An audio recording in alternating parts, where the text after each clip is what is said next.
Hi, I'm going to take you on a trip around our ancient historic village, Argens Minervois. We start by crossing the River Aude. The bridge was designed by Gustave Eiffel, who designed the famous tower in Paris. I heard someone say that the Paris tower, when it was finished, Eiffel had some pieces left over, so he used them to build the bridge here. But it can't be true, because the bridge here was built before the tower. The River Aude features in the history of the village, and I will tell you more about it later.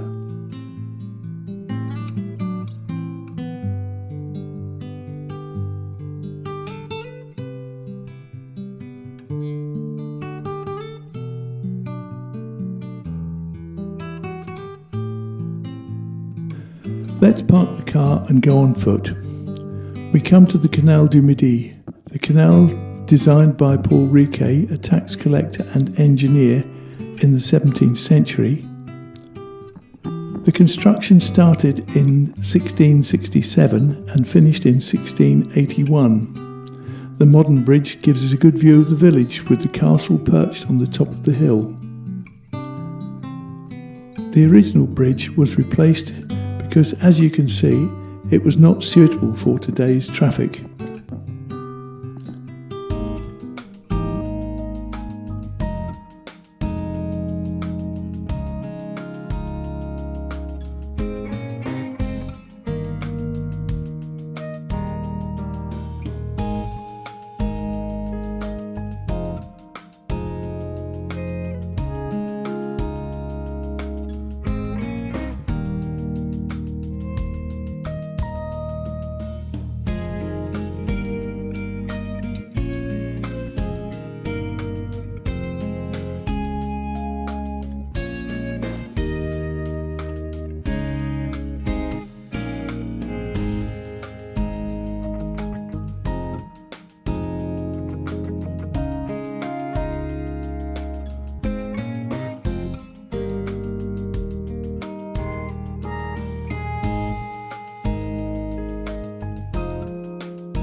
Our next place to visit is the port, which is the largest boat hire centre on the canal.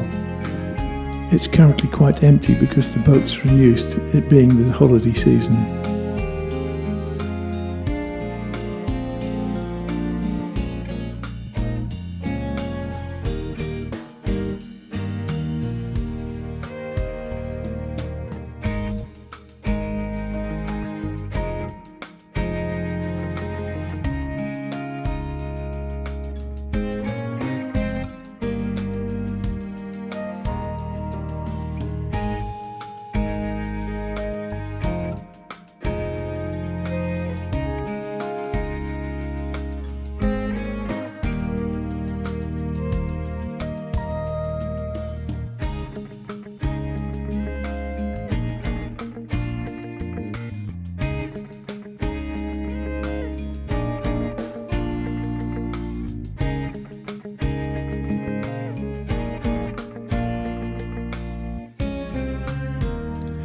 Now we will venture up into the village.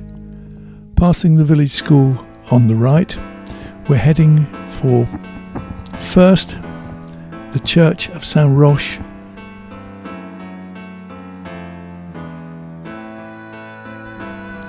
Many of the houses that you will see were constructed before the church, which was built in 1889.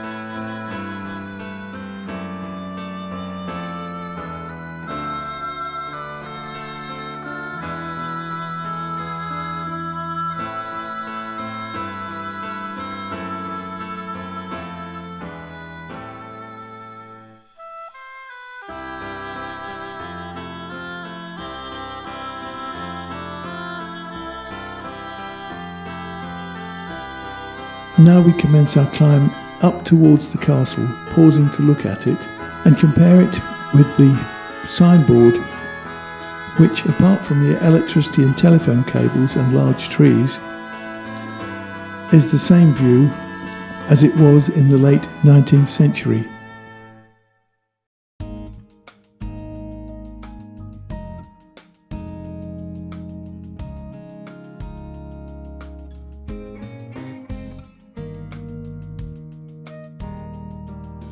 The first castle to build on this rock was constructed by the Romans. Subsequently, it was replaced by a new one built by the Catars in the 12th century. The Catars were a religious sect that was persecuted by the Catholic Church. In 1215, Simon de Montfort captured the castle and gave it to one of his lieutenants. Then in 1355, the Black Prince and his army arrived at the banks of the Aude to attack. However, the river was flooded and they couldn't get across. In 1356, the entire village was sold to pay the ransom demanded for the release of King John II of France, who had been captured by the English during the 100 Years' War. The current castle is now owned by Norwegians. Unfortunately, it is not possible to visit.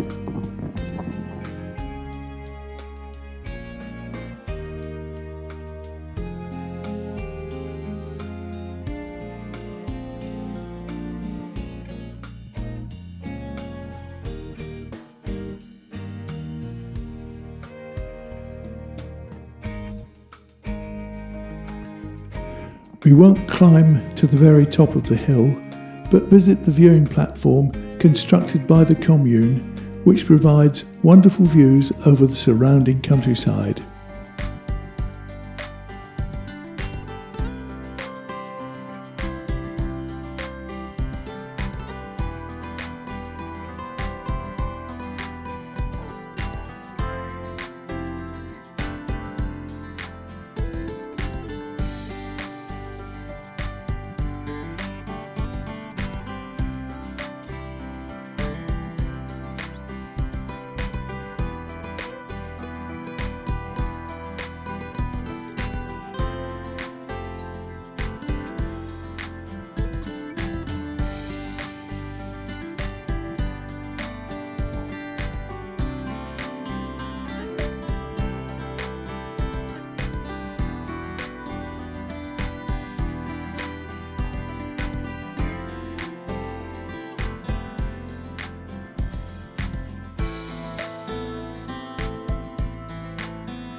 Partly retracing our steps, we will now head towards the Lac Aiguille.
As we head north and leave the village, we pass through some of the considerable number of vineyards that cover the countryside in the Minervois and Corbière region.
Now we get the opportunity to take a good look at the lake, which has been formed from the valley left by the extraction of clay for brick and tile manufacture.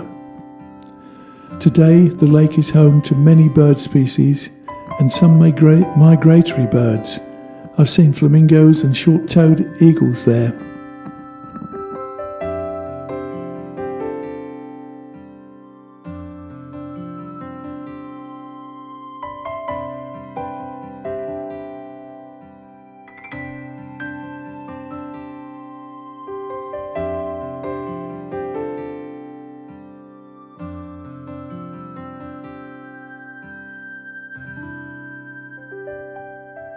The first record of tile making comes with the Romans, and the clay deposits were finally worked out in the 1930s, and the then tile works were dismantled.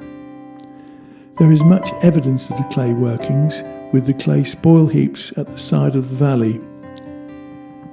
There is also one remaining kiln, which was probably the last one used in the 1930s.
On we go to take a look at the Pêche Laurier Écluse or lock. The shape of the locks on the canal are unique, with the walls bowed to give strength to the locks, which were very long to accommodate long barges which were used to transport marble and wine out to the sea in the Mediterranean. But today the canal is primarily used for leisure purposes, with large numbers of hire boats using the canal from the end of March to the end of October.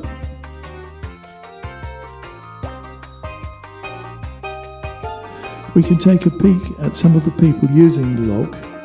It can be quite amusing to watch, and talking to the lock keeper, he described the summer season as a tourist comedy.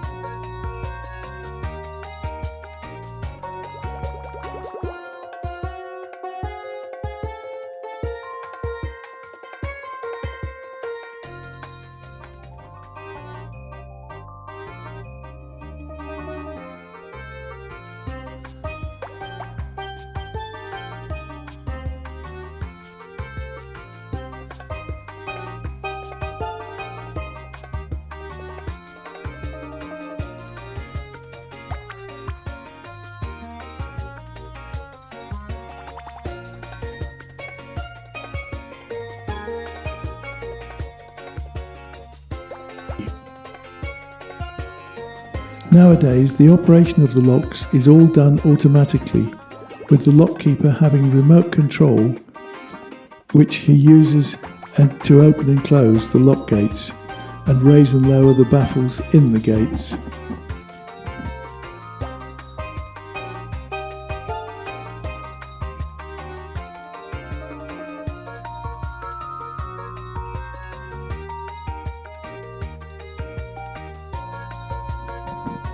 The canal from Toulouse to the Mediterranean Sea near Sète is some 240 kilometres long and needed 17,000 men to dig and construct it.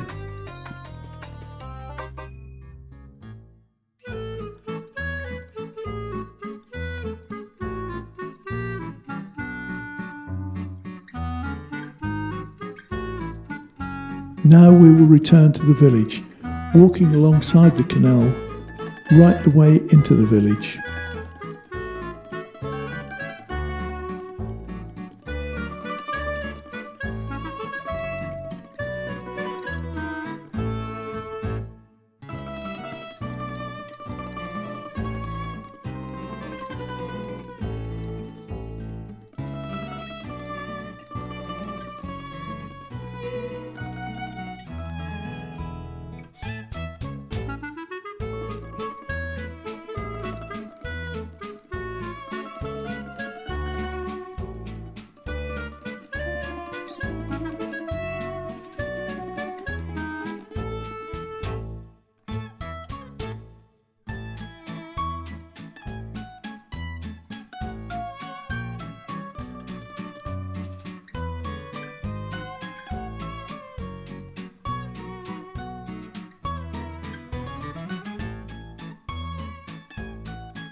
Not only is the canal used for holiday traffic and commercial traffic, but also people live on the canal in a variety of houseboats.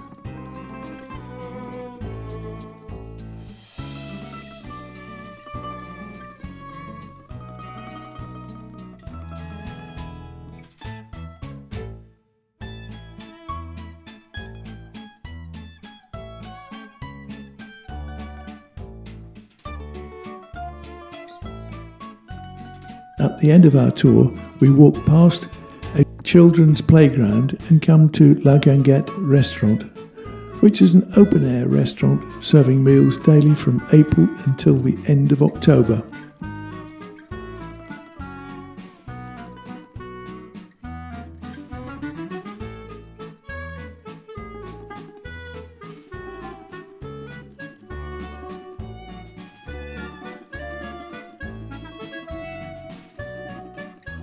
We're almost at the end of our tour, and before saying goodbye, let's take a final look at the castle as it is today and how it looked about 130 years ago.